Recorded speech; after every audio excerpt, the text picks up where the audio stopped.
नमस्कार जी। अगली मैगज़ीन आ गई है सितंबर 2024 मैगज़ीन में लिखा हुआ है, लेकिन इसमें करंट अफेयर जो हैं वो जुलाई मंथ के हैं, ज़्यादातर जून जुलाई मंथ के हैं। तो शुरू करते हैं। पहले हम चलेंगे राज्य समाचार पर।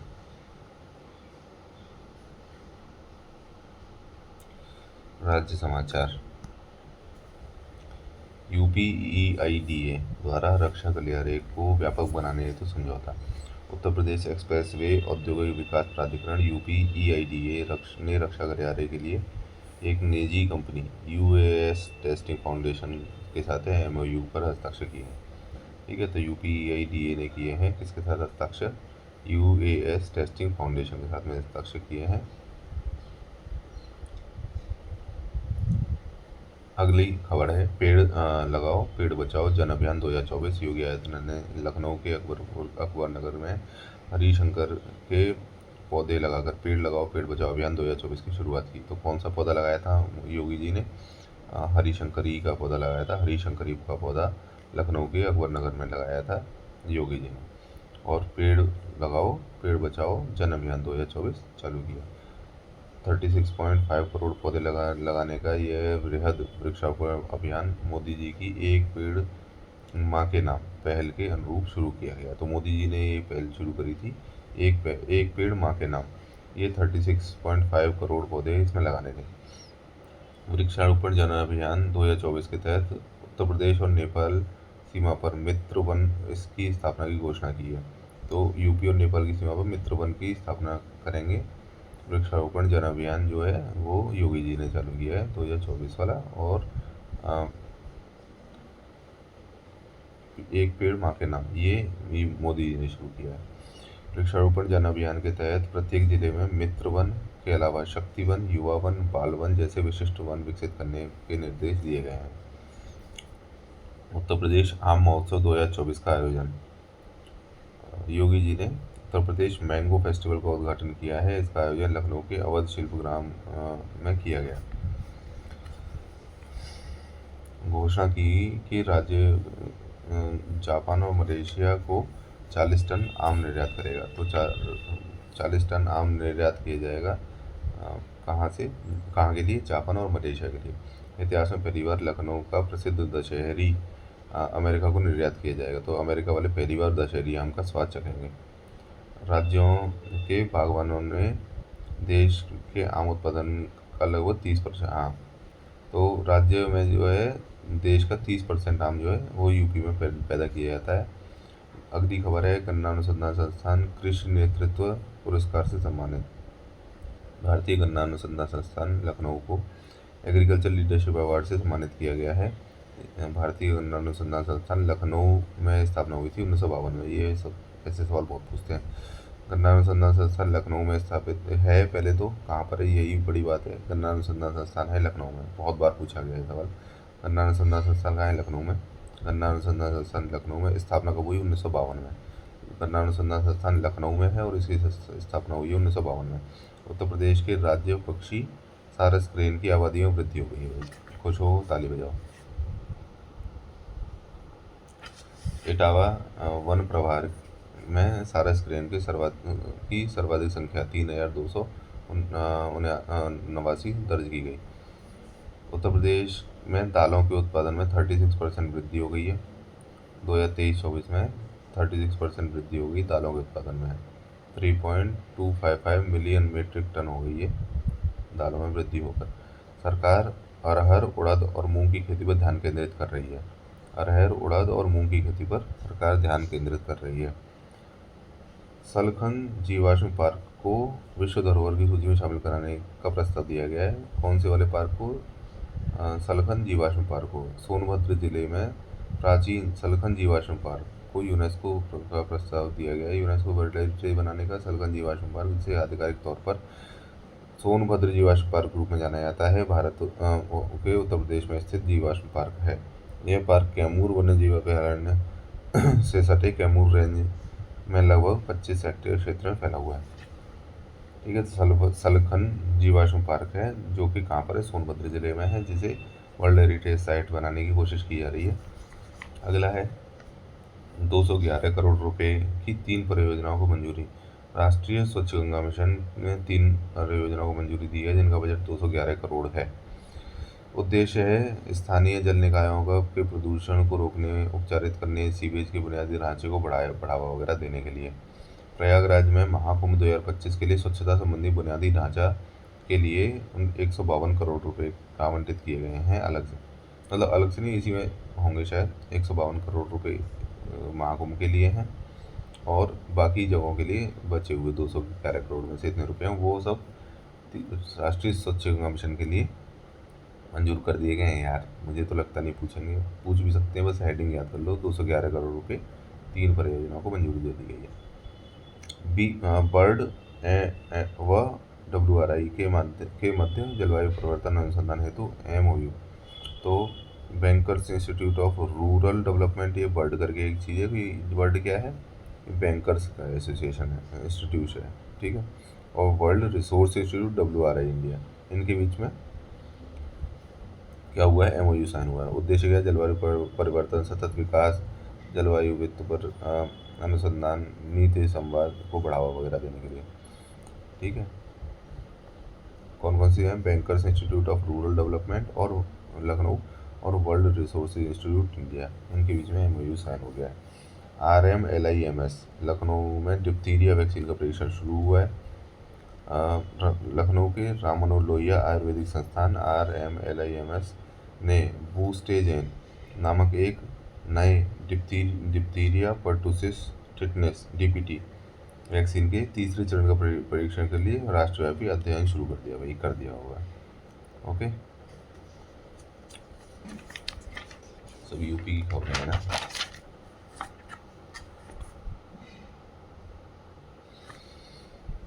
उत्तर प्रदेश के अन्य महत्वपूर्ण समसामयिक घटनाक्रम। उत्तर प्रदेश सरकार ने डायरिया का प्रसार रोकने के लिए स्वच्छ गांव शुद्ध जल बेहतर कल योजना शुरू की है। तो डायरिया का प्रसार रोकने के लिए स्वच्छ गांव शुद्ध जल बेहतर कल योजना शुरू करी गई है। डायरिया रोकने के लिए करी गई है स्वच्छ गांव शुद्ध जल बेहतर कल। पुलिस महानिदेशक प्रशांत कुमार को दिल्ली के हंसराज कॉलेज के 77वें स्थापना दिवस पर महात्मा हंसराज गौरव सम्मान से सम्मानित किया गया। किसे, पुलिस निदेशक प्रशांत कुमार को। अगला है Tata power solar system limited ने घर घर सोलर पहल शुरुआत की है। किसने, Tata power solar system limited ने घर घर सोलर पहल शुरुआत की है। शुरुआत वाराणसी से की गई है। उद्देश्य है इसका छत पर सौर ऊर्जा समाधान के माध्यम से हर घर स्वच्छ ऊर्जा प्रदान करना, ठीक है। पीलीभीत टाइगर रिजर्व के माला नदी और उससे जुड़ी जैव विविधता को पुनर्जीवित करने के लिए एक परियोजना की मंजूरी दी गई है। पीलीभीत टाइगर रिजर्व के माला नदी और उससे जुड़ी जैव विविधता को पुनर्जीवित करने के लिए एक परियोजना को मंजूरी दी गई है।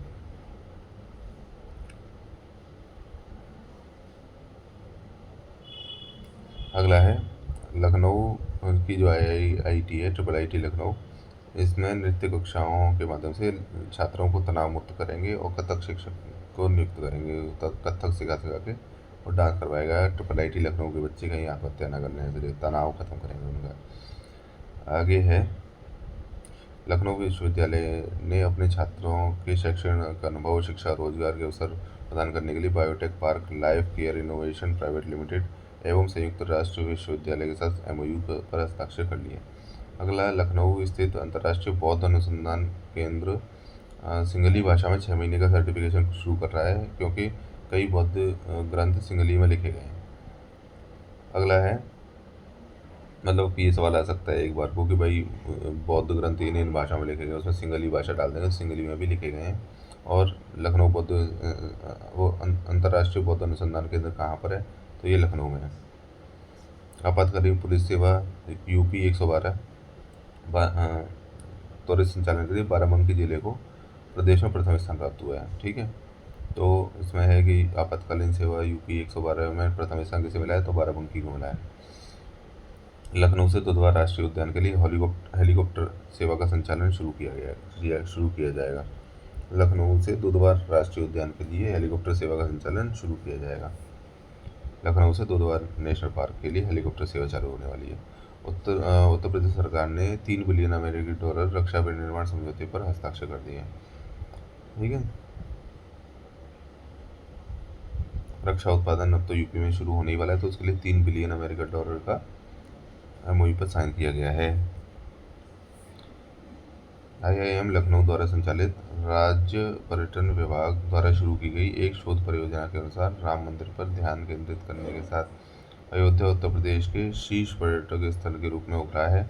यह व्यापक शोध परियोजना आईआईएम लखनऊ में centre for marketing in emerging economies द्वारा संचालित की गई है।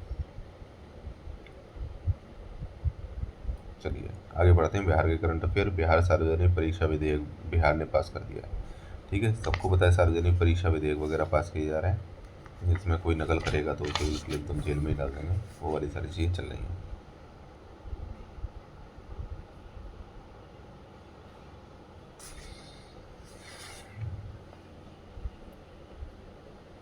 कोसी नदी में एक जल परियोजना चालू हुई है। कोसी नदी को बिहार का शोक कहा जाता है। मार्ग बदलने के लिए प्रवण है।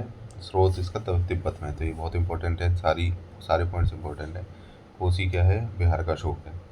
कोसी जो है वो बिहार का शोक है। मार्ग बदल देती है, इसीलिए शोक होती है हमेशा।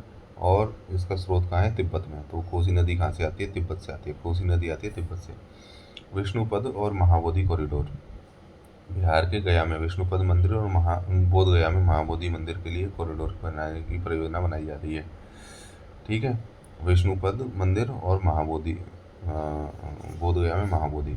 ठीक है, विष्णुपद और महाबोधि, इनके बीच में कॉरिडोर बनाया जाएगा।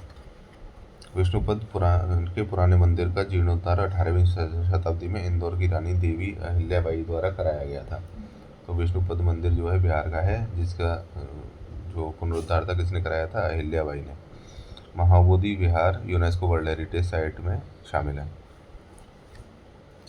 चलिए, बिहार के अन्य महत्वपूर्ण समसामयिक घटनाक्रम क्या है कि भारत में पहली बार बिहार के भागलपुर में एक छोटे गांव में रहने वाली मानवी मधु कश्यप देश की पहली ट्रांसजेंडर सब इंस्पेक्टर बन गई है। तो देश की पहली ट्रांसजेंडर सब इंस्पेक्टर कौन बनी है? मानवी मधु कश्यप बनी है, जो बिहार के भागलपुर के गांव में रहती है। केंद्र सरकार ने एनटीपीसी के पूर्ण स्वामित्व वाले औरंगाबाद के Nabinagar super thermal power station की क्षमता के विस्तार चरण 2 को मंजूरी दे दी है। अगला है, हाल ही में एनजीटी की पूर्वी क्षेत्र की सर्किट बेंच ने बिहार के बेगूसराय जिले में कबरताल आर्द्र भूमि पर अतिक्रमण के आरोप में जांच के लिए 4 सदस्यीय समिति का गठन कर लिया है। चलो ये तो ठीक है, लेकिन कबरताल आर्द्र भूमि कहाँ पर है ये पूछ रहे हैं, तो कहाँ पर है भाई? ये है बिहार में। कबरताल आर्द्र भूमि कहाँ है? बिहार में। हाल ही में बिहार के पूर्वी चंपारण जिले में विश्व के सबसे बड़े रामायण मंदिर के निर्माण का दूसरा चरण शुरू हुआ है। 3.76 लाख वर्ग फीट में फैले 3 मंजिला मंदिर का निर्माण जून 2023 में शुरू हुआ। 2025 में पूरा होने की उम्मीद है। चलिए ये हो गया। अब अन्य राज्यों पर आ जाते हैं।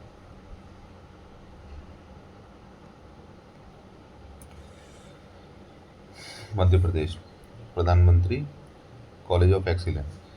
तो गृह मंत्री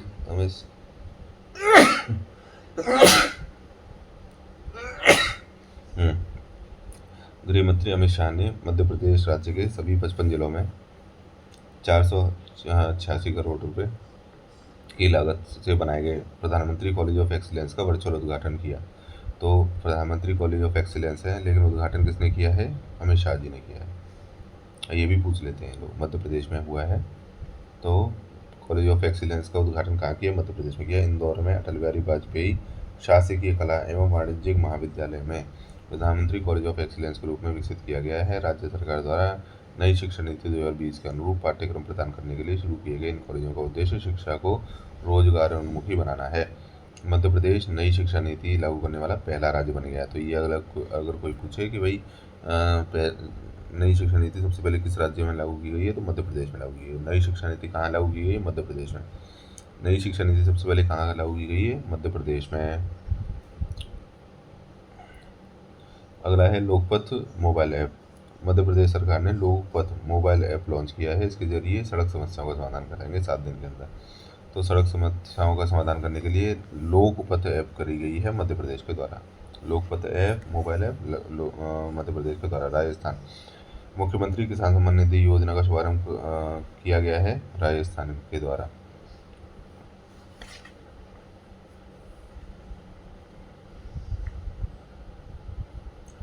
ठीक है। राजस्थान में मुख्यमंत्री ने अपने एक अलग से किसान सम्मान निधि योजना चालू करी गई। इसमें प्रति वर्ष 2,000 रुपये मिलेंगे। 6,000 तो मिल ही जाते हैं, 2,000 और मिल गए इन लोगों को किसान सम्मान निधि में, जो कि मुख्यमंत्री वाली है। हरियाणा में IT सक्षम युवा योजना कहाँ की है? हरियाणा की। IT सक्षम युवा योजना कहाँ की चालू करी है? हरियाणा की। IT सक्षम युवा योजना कहाँ चालू करी गई है? हरियाणा की। उत्तराखंड में पहली पक्षी गैलरी, ये देहरादून में बनाई गई है। उत्तराखंड में पहली पक्षी गैलरी बनाई गई है देहरादून में। उत्तराखंड की पहली पक्षी गैलरी कहाँ बनाई गई है? देहरादून में। उत्तराखंड में भारत में सबसे ज़्यादा पक्षी प्रजातियां पाई जाती है। तो भारत में सबसे ज़्यादा पक्षी प्रजातियां कहाँ पाई जाती है? उत्तराखंड में। अगला है झारखंड। झारखंड की सभी अभ्रक खादानें बाल श्रम मुक्त हो गई हैं। झारखंड में सभी अभ्रक खादानों को बाल श्रम मुक्त घोषित कर दिया गया है। ठीक है जी। झारखंड में सभी अभ्रक खादानों को, अभ्रक शायद माइका को बोलते हैं, माइका खादानों को जो है वो श्रम मुक्त घोषित कर दिया गया है, बाल श्रम मुक्त। छत्तीसगढ़ में क्या है भाई? छत्तीसगढ़ में डिजिटल तारामंडल बना है पहला। छत्तीसगढ़ का पहला डिजिटल तारामंडल बना है दंतेवाड़ा में। छत्तीसगढ़ का पहला तारामंडल बना है, डिजिटल प्लेनेटोरियम बना है छत्तीसगढ़ में। अगली है महाराष्ट्र की खबर। महाराष्ट्र में मुख्यमंत्री माझी लड़की बहन योजना, ये महाराष्ट्र की महिलाओं को सशक्त बनाने के लिए मुख्यमंत्री माझी लड़की बहन योजना ये शुरू की गई है। सरकार ने इस योजना के तहत 21 से 65 वर्ष की आयु की महिलाओं को 1,500 रुपये मासिक भत्ता देने की घोषणा की है। 21 से 65 वर्ष की आयु की महिलाओं को 1,500 रुपये मासिक भत्ता देंगे ये लोग, माझी लड़की बहन योजना। यह है महाराष्ट्र की। लाडला भाई योजना, ये भी महाराष्ट्र की है। तो बहन योजना भी है महाराष्ट्र में, एक भाई योजना भी है, लाडला भाई योजना।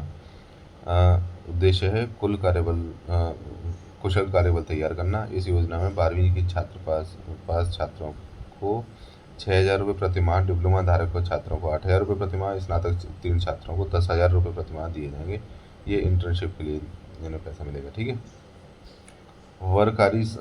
वारकरी समुदाय के लिए पेंशन योजना निकाली है। ये भी महाराष्ट्र की होते हैं वारकरी समुदाय, इनके लिए पेंशन योजना निकाली है। तुकाराम, नामदेव, चोखा मेला, एकनाथ, ज्ञानेश्वर वारकरियों से जुड़े भक्ति आंदोलन के संतों और गुरुओं में से हैं और उन सभी को संत की गरिमापूर्ण उपाधि दी गई है। गुजरात श्रमिक बसेरा योजना, ये कहाँ की है? गुजरात की है। श्रमिक बसेरा, श्रमिकों को बसेरा देंगे ये लोग। कौन लोग? गुजरात वाले। श्रमिक बसेरा योजना कहाँ की है? गुजरात की। श्रमिक बसेरा योजना है गुजरात की। एक दिन के लिए 5 रुपये का भुगतान देना होगा और इन्हें श्रमिकों को बसेरा मिल जाएगा। उड़ीसा की खबर है। उड़ीसा के मगजी लड्डू को भौगोलिक संकेतन मिल गया, GI टैग मिल गया। तो उड़ीसा के लड्डू को GI टैग मिला है, उसका नाम क्या है? मगजी लड्डू। उड़ीसा के लड्डू को GI टैग मिला है, उसका नाम है मगजी लड्डू। उड़ीसा के लड्डू को GI टैग मिला है, मगजी लड्डू को। उड़ीसा के ढेंकनाल जिले की पारंपरिक मिठाई मगजी लड्डू को भौगोलिक संकेतन से सम्मानित किया गया, GI टैग से। इसे पारंपरिक रूप से भैंस के दूध से पनीर, चीनी और इलायची से बनाया जाता है। जगन्नाथपुरी में देवता को अर्पित किए जाने वाले 56 भोग का ये हिस्सा है। लद्दाख में विश्व की सबसे ऊंची सुरंग बन रही है। तो प्रधानमंत्री ने लद्दाख में विश्व की सबसे ऊंची सुरंग, जिसका नाम है शिंकुनला सुरंग, इसका वर्चुअल उद्घाटन कर दिया। शिंकुनला सुरंग 4 किलोमीटर लंबी है। सुरंग लेह को सभी मौसम में कनेक्टिविटी सुनिश्चित करेगी। ठीक है, लेह को सभी मौसमों में कनेक्टिविटी दे देगी। तो लेह को कनेक्ट कर रही है शिंकुनला सुरंग। ये 4 किलोमीटर लंबी है और दुनिया की सबसे ऊंची है। कहाँ पर? लद्दाख में, शिंकुनला। और पूर्वोत्तर राज्य नागालैंड को बागवानी में सर्वश्रेष्ठ राज्य पुरस्कार मिल रहा है।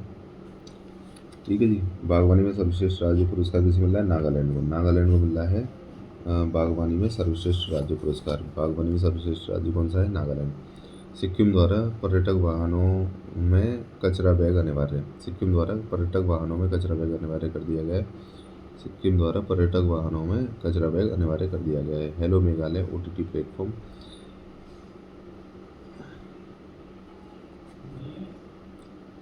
Hello Meghalaya OTT platform, Kerala के बाद Meghalaya over the top platform launch करने वाला भारत दूसरा राज्य बन गया है। केरल के बाद मेघालय जो है ओटीटी प्लेटफॉर्म लॉन्च करने वाला दूसरा राज्य बन गया। सबसे पहला राज्य जो है जिसने ओटीटी प्लेटफॉर्म लॉन्च किया वो है केरल। सेकंड कौन सा बन गया है? मेघालय। इसका प्लेटफॉर्म का नाम है हेलो मेघालय।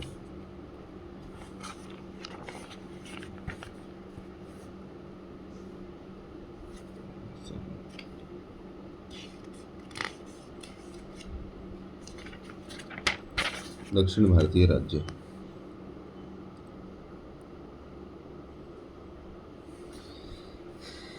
राजीव गांधी सिविल्स अभय हस्तम कार्यक्रम, ये तेलंगाना में चालू हुआ है। उसका उद्देश्य क्या है? सिविल सेवा उम्मीदवारों को वित्तीय सहायता प्रदान करना। राजीव गांधी सिविल्स अभय हस्तम कार्यक्रम, ये यूपीएससी के जो छात्र हैं उनको जो है वो सेवा वो देंगे, वित्तीय सहायता प्रदान करेंगे।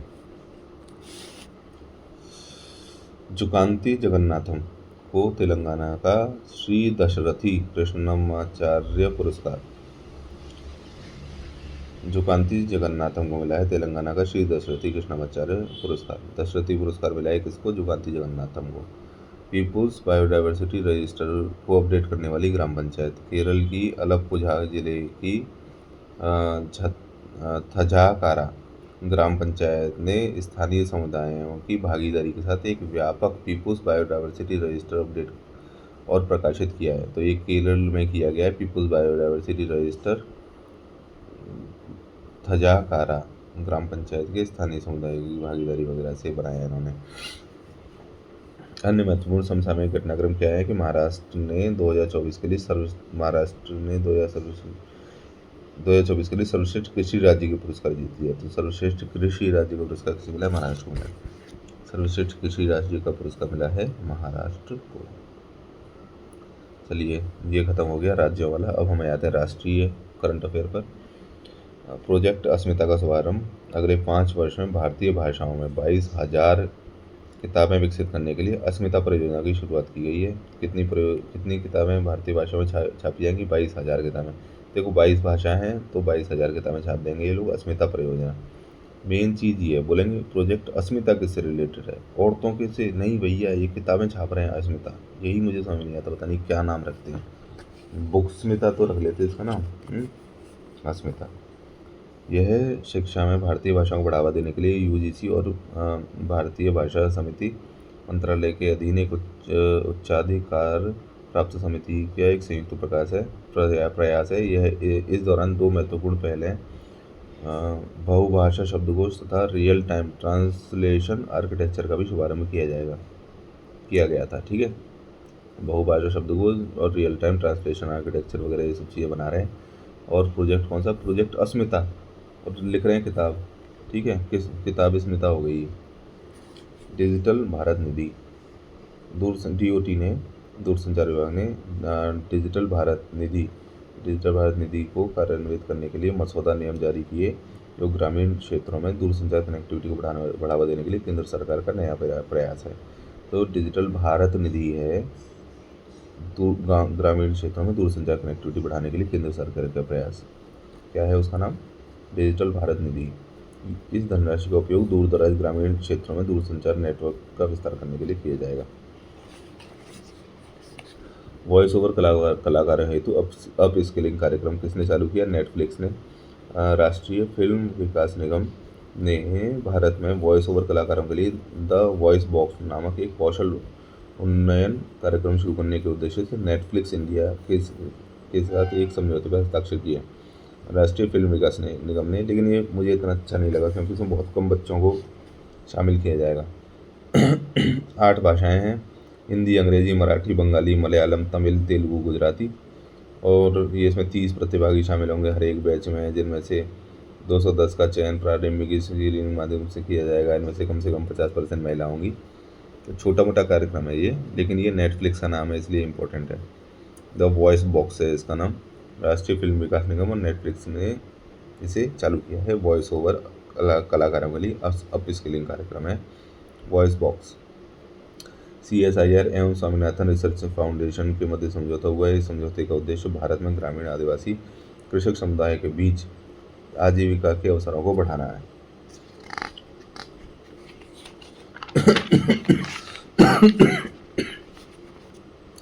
चलिए आगे देखते हैं।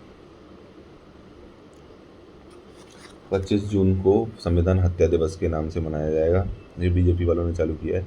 अमित शाह ने घोषणा की कि केंद्र सरकार ने 25 जून को संविधान हत्या दिवस के रूप में मनाने का फैसला किया। 25 जून है संविधान हत्या दिवस, क्योंकि 25 जून 1975 को इंदिरा गांधी ने राष्ट्रीय आपातकाल लगाया था, जो 21 महीने तक देश में लागू रहा था। ठीक है जी।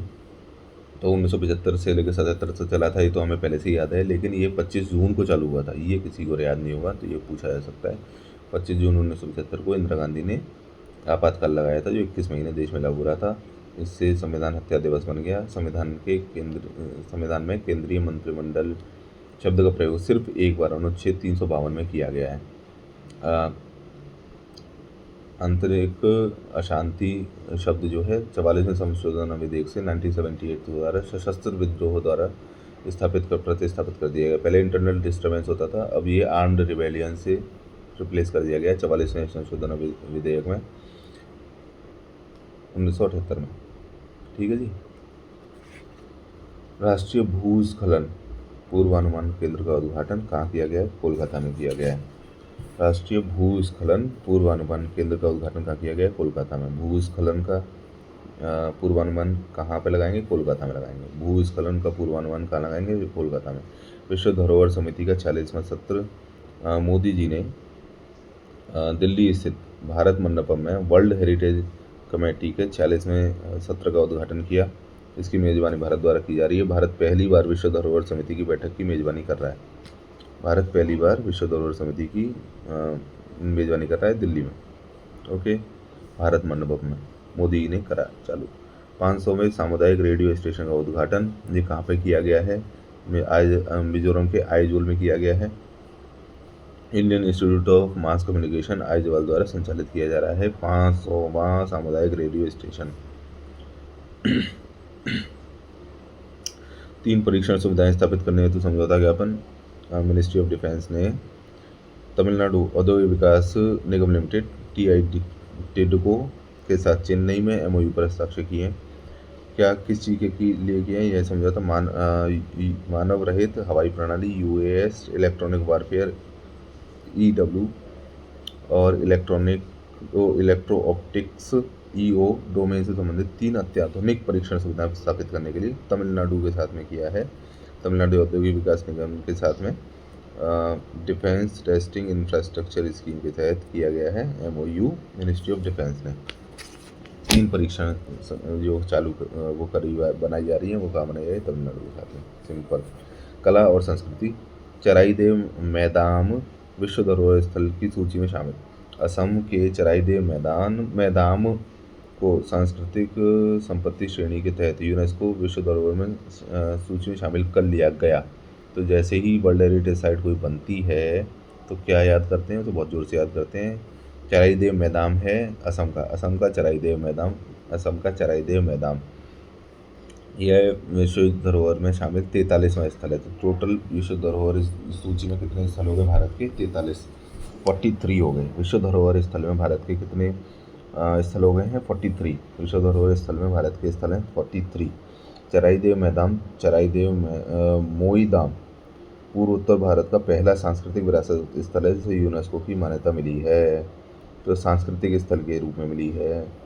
असम में प्राकृतिक श्रेणी में काजीरंगा और मानस ये पहले से ही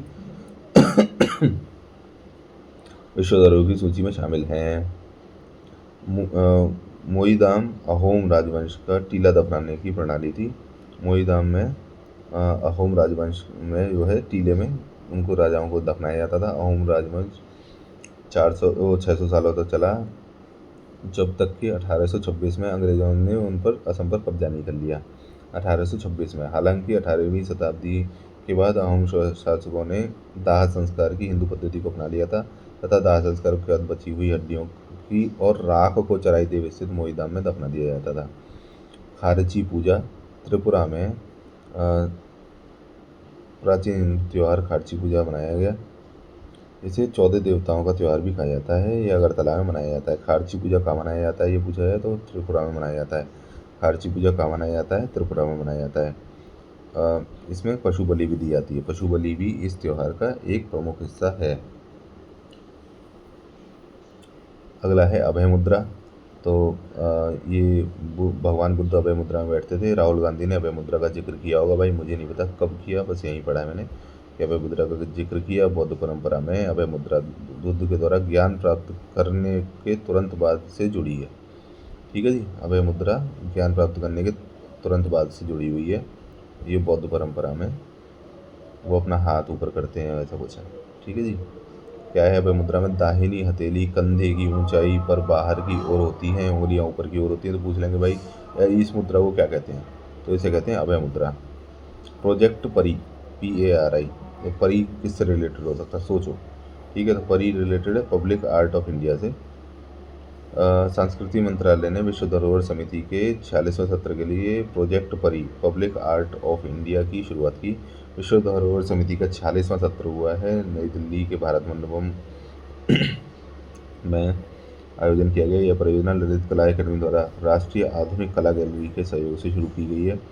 मूर्तियाँ, भित्ति चित्र आदि बनाए जा रहे हैं। रचनात्मक कैनवास, फड़ पेंटिंग राजस्थान, हाँ भाई फड़ पेंटिंग आ गई राजस्थान की, थंग का पेंटिंग आ गया सिक्किम की, लघु चित्रकला हिमाचल प्रदेश, गोंड कला मध्य प्रदेश, तंजौर पेंटिंग तमिलनाडु, कलमकारी आंध्र प्रदेश, अल्पना कला पश्चिम बंगाल, चेरियल पेंटिंग तमिलनाडु, वो sorry Telangana, Cheriyal painting Telangana, Pichwai painting Rajasthan, Lanjia Saura Orissa, Pattachitra Paschim Bengal, Bani Thani Rajasthan, वारली महाराष्ट्र, पिथौरा कला गुजरात, एपण उत्तराखंड, केरल भित्ति चित्र केरल, अल्पना कला त्रिपुरा और अन्य शैलियों से प्रेरित कलाकृतियाँ इसमें शामिल करी गई हैं। तो ये हो गया हमारा राष्ट्रीय भी खत्म। ये ठीक है, फिर से बता देता हूँ जल्दी जल्दी। चराईदेव मैदान जो है असम के जो राजा थे उन लोगों को उन लोगों का ज़मीन में गाड़ने वाला स्थान था। ये यूनेस्को विश्व धरोहर में शामिल है, कर लिया गया है इस चराईदेव मैदान को, जो असम में है। ये भारत का 43वां विश्व धरोहर स्थल है। 43वां विश्व धरोहर स्थल है। असम में और भी विश्व धरोहर स्थल है, लेकिन सांस्कृतिक वाला ये नॉर्थ ईस्ट का पहला है। इसमें काजीरंगा मानस तो है ही है नॉर्थ ईस्ट में। और मैदान जो है वो अहोम राजवंश के टीला दफनाने की प्रथा थी, 600 वर्षों तक चला। अंग्रेज़ों ने अहोम शासन को ख़त्म कर दिया 1826 में, लेकिन बाद में ये अपने आप को जला के भी अपनी हड्डियाँ वहाँ पे रखवा देते थे। खारची पूजा, त्रिपुरा में खारची पूजा मनाया जाता है। 14 देवताओं का त्यौहार है कहा जाता है इसे। ये अगरतला में मनाया गया। ठीक है जी। पशु बलि इस त्यौहार में मनाई होती है। अभय मुद्रा भगवान बुद्ध की मुद्रा है, जो राहुल गांधी ने इसका जिक्र किया था। प्रोजेक्ट परी से रिलेटेड है, जो कि पब्लिक आर्ट ऑफ इंडिया बोलते हैं परी को। और इसमें कई सारी भित्ति चित्र वगैरह सब बनाए जाएंगे। और ये नई दिल्ली में भारत मंडपम में इसकी प्रदर्शनी करी गई है। इसमें कई सारी पेंटिंगें हैं, जैसे फड़ पेंटिंग राजस्थान, थांगता पेंटिंग सिक्किम, लघु चित्रकला हिमाचल प्रदेश, गोंड कला मध्य प्रदेश, तंजौर पेंटिंग तमिलनाडु, कलमकारी आंध्र प्रदेश, अल्पना कला पश्चिम बंगाल, चेरियल पेंटिंग तेलंगाना, पिछवाई पेंटिंग राजस्थान, लांजिया सौरा उड़ीसा, पट्टचित्र पश्चिम बंगाल, बाणी ठाणी राजस्थान, वारली महाराष्ट्र, पिथौरा कला गुजरात, एपण उत्तराखंड, केरल भित्ति चित्र केरल, अल्पना कला त्रिपुरा। ठीक है, ये हो गया राष्ट्रीय खत्म। अब हम आ गए आर्थिकी पर।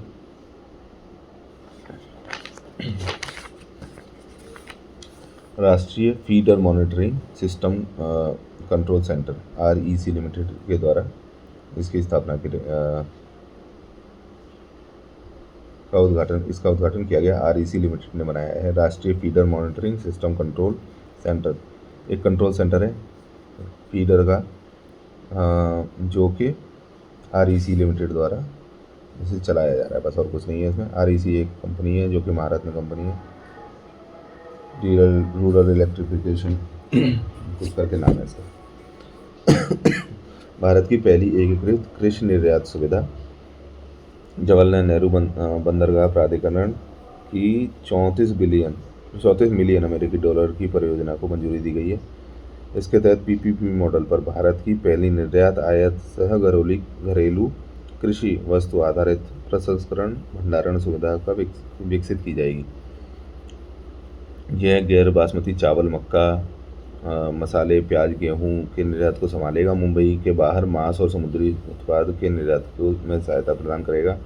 महाराष्ट्र में जेएनपीए देश का पहला प्रमुख बंदरगाह है जो पूरी तरह से पीपीपी मॉडल पर काम करता है।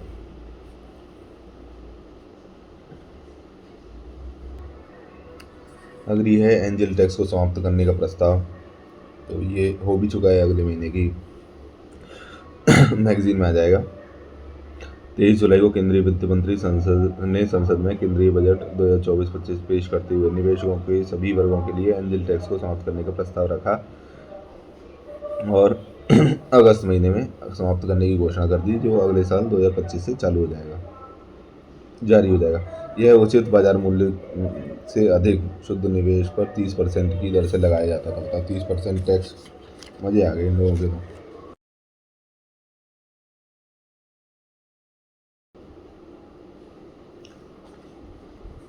एंजल टैक्स जो है समाप्त हो जाएगा।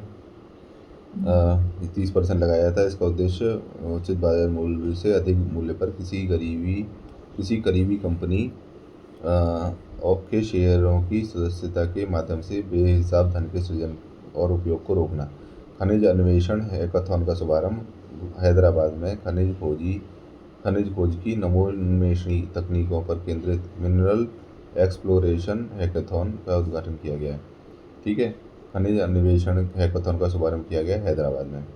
ठीक है जी, हैदराबाद में खनिज अन्वेषण हैकाथॉन का शुभारंभ किया गया है। आर्टिफिशियल इंटेलिजेंस के उपयोग को बढ़ावा देंगे खोदने के लिए। ठीक है जी, करते रहो, हमें क्या, तो याद करते रहेंगे, तो बेवकूफ़ है।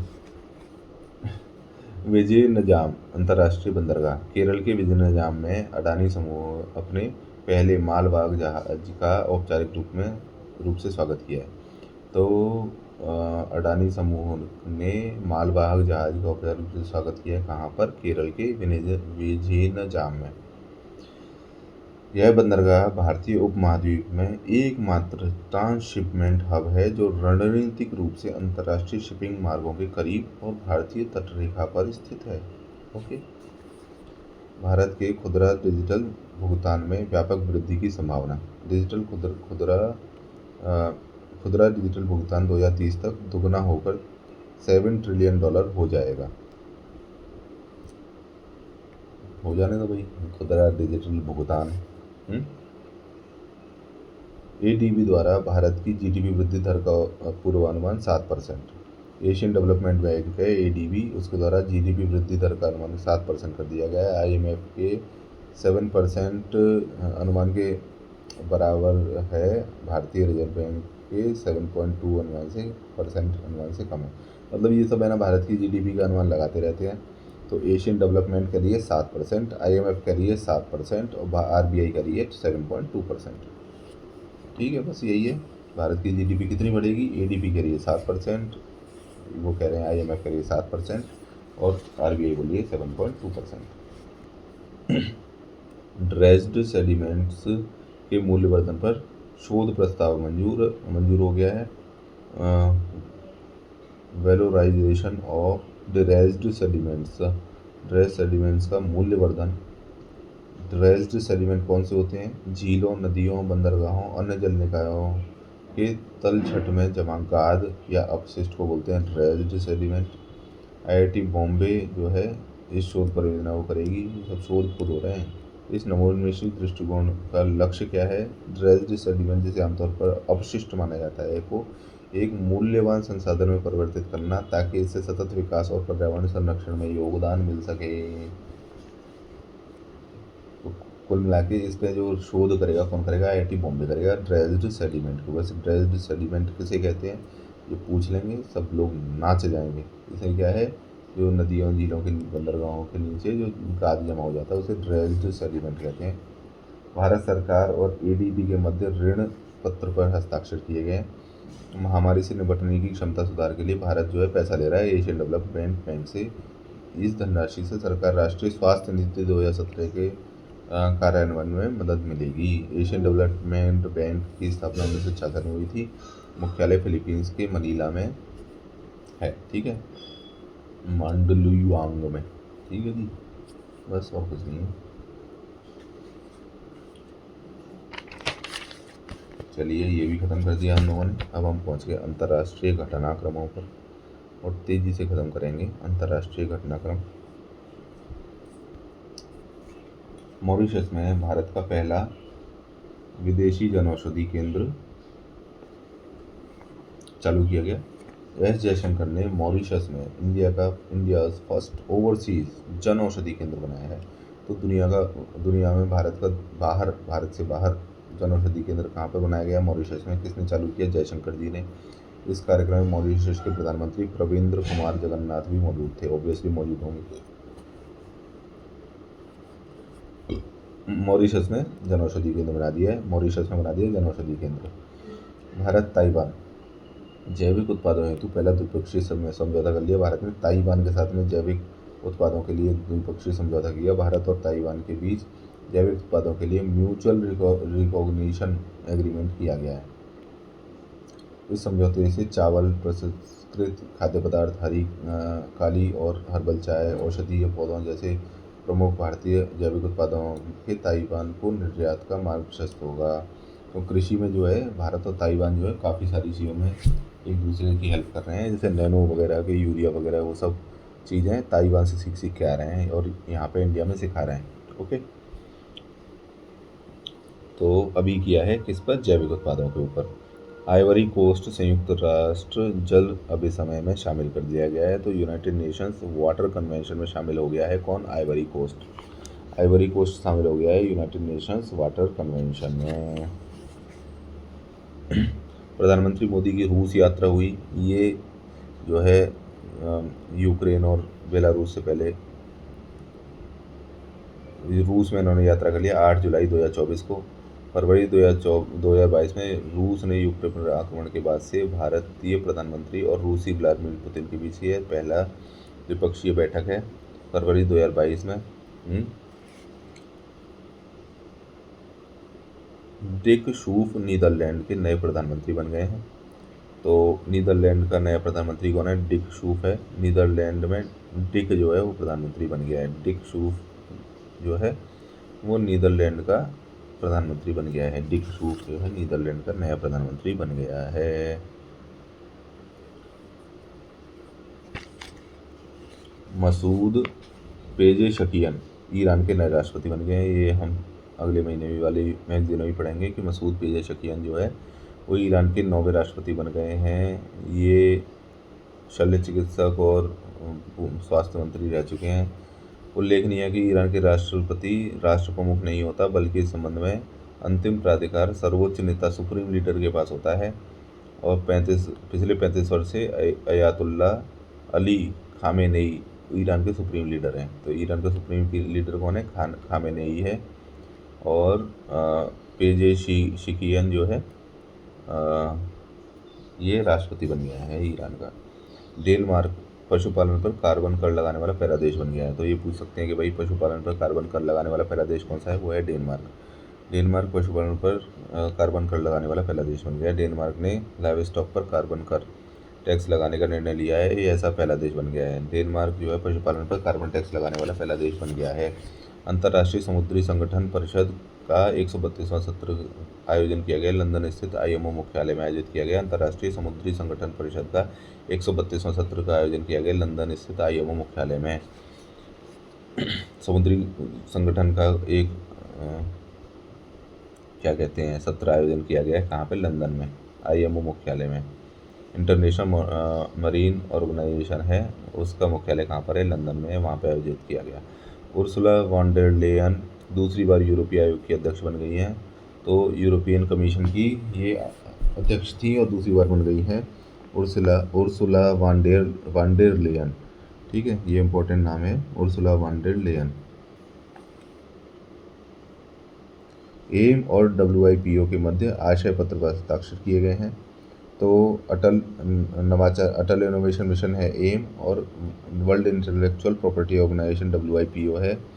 इनके बीच में इंटेलेक्चुअल प्रॉपर्टी हेतु एक संयुक्त आशय पत्र पर हस्ताक्षर कर दिए गए हैं। अटल इनोवेशन मिशन और वर्ल्ड इंटेलेक्चुअल प्रॉपर्टी ऑर्गेनाइजेशन के बीच में हस्ताक्षर कर लिए गए हैं। अगला है अंतर्राष्ट्रीय का आखिरी पेज। 3D प्रिंटिंग द्वारा निर्मित विश्व की पहली इलेक्ट्रिक अब्रा। दुबई सड़क परिवहन प्राधिकरण ने 3D प्रिंटिंग प्रौद्योगिकी का उपयोग करके निर्मित की गई विश्व की पहली इलेक्ट्रिक अब्रा लकड़ी से निर्मित पारंपरिक नाव का परीक्षण संचालन शुरू किया है। ठीक है, तो अब्रा जो है लकड़ी की एक पारंपरिक नाव होती है, वो पहली बार 3D प्रिंटिंग से बनाई गई है और इसका जो वो कर रहे हैं टेस्टिंग, वो कौन कर रहे हैं? दुबई वाले कर रहे हैं। ठीक है जी। नई दिल्ली में बिम्स्टेक के विदेशी मंत्रियों की दूसरी रिट्रीट। तो बिम्स्टेक के विदेश मंत्रियों की दूसरी रिट्रीट कहाँ हुई? दिल्ली में हुई। विश्व बैंक समूह गारंटी प्लेटफॉर्म। विश्व बैंक समूह वर्ल्ड बैंक जो ग्रुप है उसका गारंटी प्लेटफॉर्म को व्यवसाय के लिए खोल दिया गया है। वर्ल्ड बैंक समूह के गारंटी प्लेटफॉर्म को व्यवसाय के लिए खोल दिया गया है। विश्व की पहली high speed carbon fibre train सेट्रोवो। चीन ने विश्व की पहली high speed carbon fibre train बनाई है, जिसका नाम है सेट्रोवो 1। तो अजीब सा नाम है, चाइनीज नाम नहीं लग रहा है। सेट्रोवो 1 ये कहाँ की है? कार्बन फाइबर ट्रेन है, हाई स्पीड, चाइना की। कार्बन फाइबर ऐसी सामग्री है जो पारंपरिक ट्रेनों की तुलना में बहुत हल्का और अधिक ऊर्जा कुशल बनाती है। कार्बन फाइबर की ट्रेन है कहाँ की? चीन की, और उसका नाम क्या है? सेट्रोवो 1। चलिए ये ख़त्म हो गया। अब आ जाते हैं हम विज्ञान और प्रौद्योगिकी पर। चलिए विज्ञान और प्रौद्योगिकी वाला जो है वो अगली वीडियो में डालेंगे। ठीक है, इसे ख़त्म करते हैं, नहीं तो बहुत लंबा हो जाएगा। चलिए सब्सक्राइब करिए please. Thank you, bye bye.